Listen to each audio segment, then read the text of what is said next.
hiasi alam manusiawi dengan cinta sebagai rahmatnya agar dapat hidup berkasih sayang laki-laki dan perempuan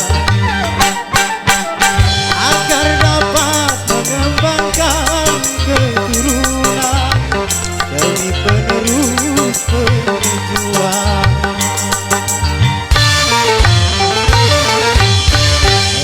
Begitulah Tuhan meletakkan nilai cinta dalam kesucian.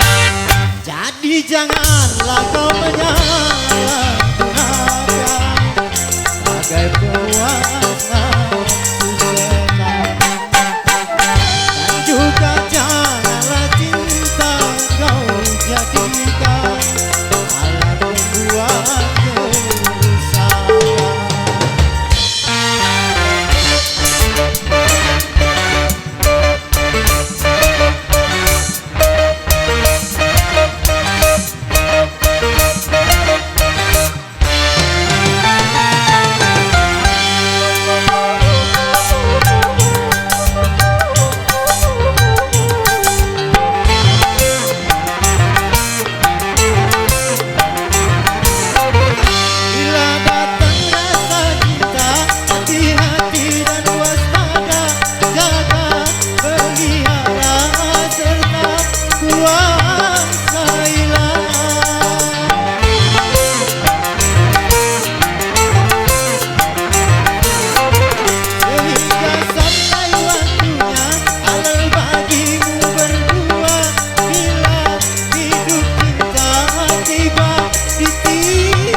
guguran sebelum berkembang, korban dari nafsu birahi bujana yang mengatasnamakan cinta.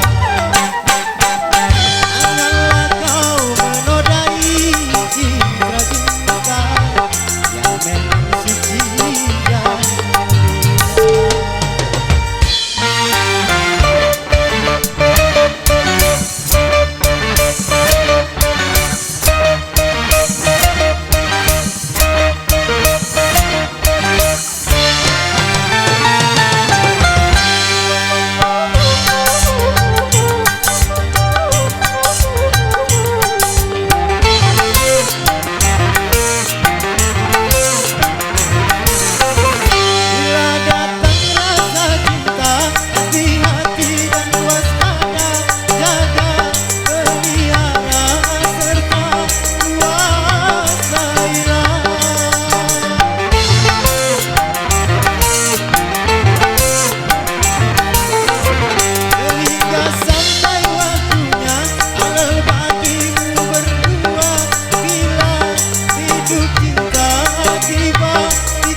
dan tunas muda berguguran sebelum berkembang, korban dari